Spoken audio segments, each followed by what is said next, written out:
If you're afraid of failing, I have good news for you. You're not alone. We all struggle with the fear of failure.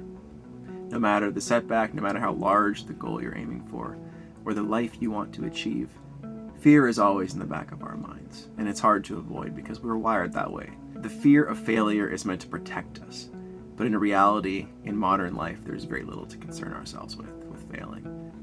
Picture this. You're working towards a goal, short-term, long-term, whatever you want it to be. And every time you take a step forward, you feel that gnawing, clawing grip of fear right behind you. What's up with that? Is that meant to happen? Is it just a few of us that have to deal with that? Or is that a universal human experience? I would say, in my experience, it's the latter. Having spoken to quite a few people about fear and their fear of failure, their fear of falling, the biggest concern is not so much the fall, it's the judgment of others. You know, we come from an environment where small groups had to work with one another, and judgment from the group, becoming an outcast, was quite an issue. But in modern life, we have the luxury of being connected online. And with technology, we're able to befriend many people from many different parts of the world, and our interests are more diverse than they've ever been. Fear of failure is built into us from the ground up, and there's not much we can do about that in particular. But what we can do is understand and accept that fear and move forward despite it.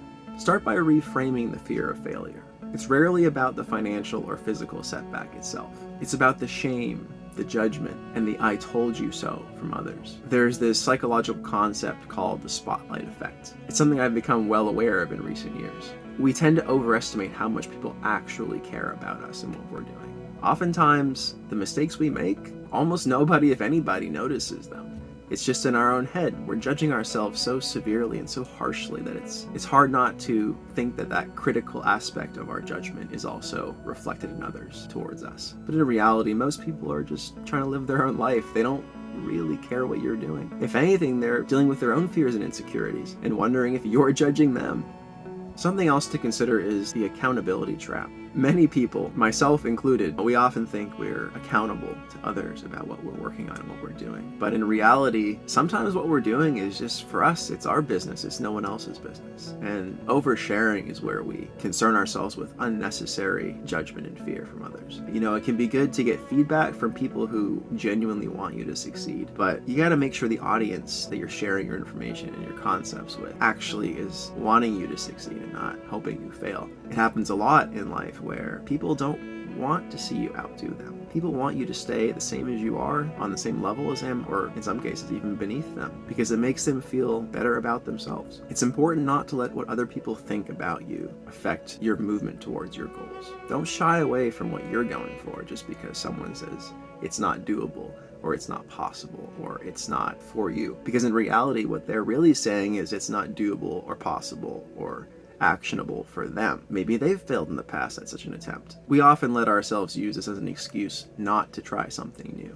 One of my favorite phrases is, what other people think about you is none of your business. I made a short about that not long ago because I realized how few people actually say it out loud because they don't really conceptualize it, or maybe they don't take that to heart. It's so hard not to feel the judgment of others and take it as though it is the sincere, concrete facts of life. In reality, people's judgment is nothing more than just that. It's their view of you. But how can you let someone else's view of you determine what you do when other people aren't living the life that you're living? The information they have about you to form judgments of you is so limited, it would be silly to take what they say at face value. No one lives in your shoes. No one lives in your body, in your heart. No one has your mind. We're all unique in our own way. And to allow somebody else's single-dimensional view of you to determine what you do with your time, with your life, the one life and the limited time you have on this planet, that's just not the way to do it. When you take ownership of your own scorecard and you take value of yourself and you criticize yourself because you know yourself, unlike anyone else who can ever know you as deeply as you can. A failure is just a data point, a lesson, something to learn from, to improve. If you fail forward from every experience you have, you're not failing, you're learning to be better at what you want to do, what you want to achieve. And there's nothing wrong with that. You're not going to do it perfect the first time. No one does. And that's okay. That is totally okay. Now, if you let somebody else hold the scorecard, that's where the problems come. In that case, a personal failure is a point of shame. I've learned that shame is not useful. If anything, it's very selfish, because when we shame ourselves, we're holding on to the past, and we can't change the past any more than we can change the future without proper planning.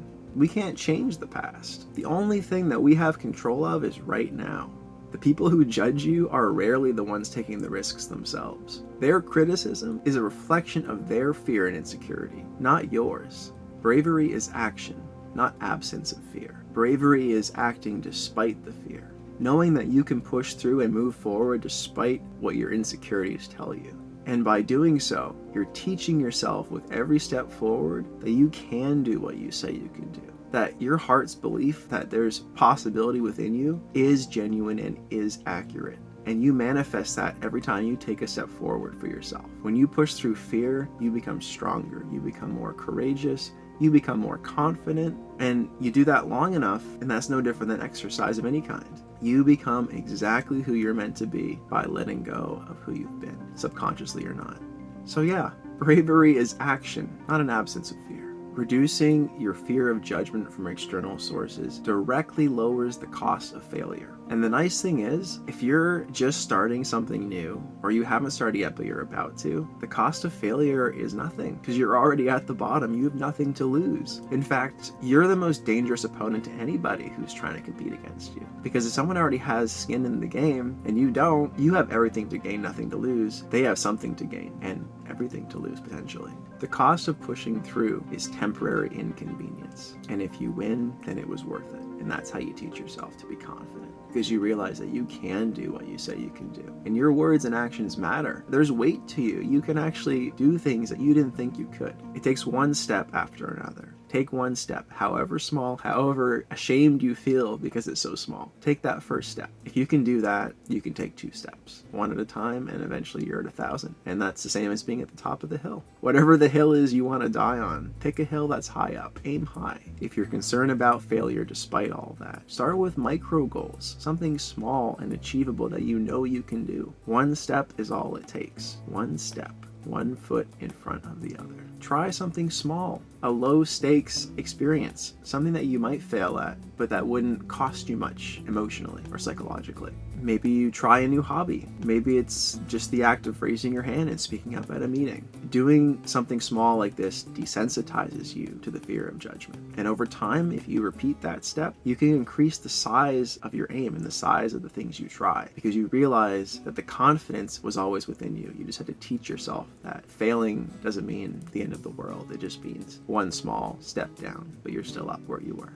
I have 3 key takeaways to help you stop caring. The first is to have a small, trusted circle of people that you can rely on for accurate criticism and judgment to help you improve. If you know from past experience that their guidance and their judgments of you are valid and they help you move forward in whatever you've been doing, it's a good indicator that you can trust and rely on them for future goals. The rest of the people are pretty much background noise. If they're not involved in your life at a high level, then they don't really know much about you, and their judgments and criticisms of you are not accurate. And therefore, you shouldn't listen to what they have to say. If people don't have what you want, they're the wrong person to listen to, because they're not going after what you're going after.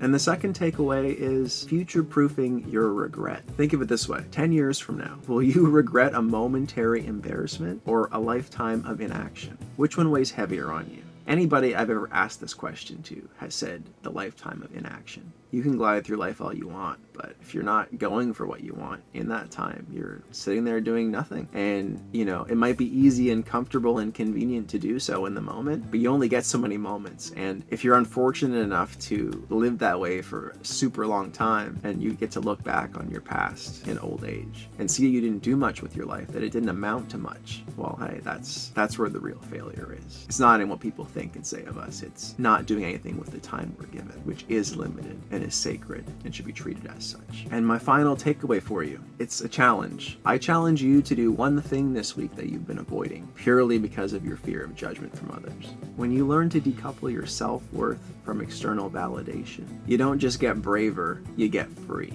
The freedom to try, the freedom to fail, and ultimately, the freedom to succeed on your terms, which in the end, in the final analysis, is what really counts. Friend, the power lies within you to make up your mind about what you're going to do tomorrow. Don't waste it being the same as you were yesterday. You only get so many more todays.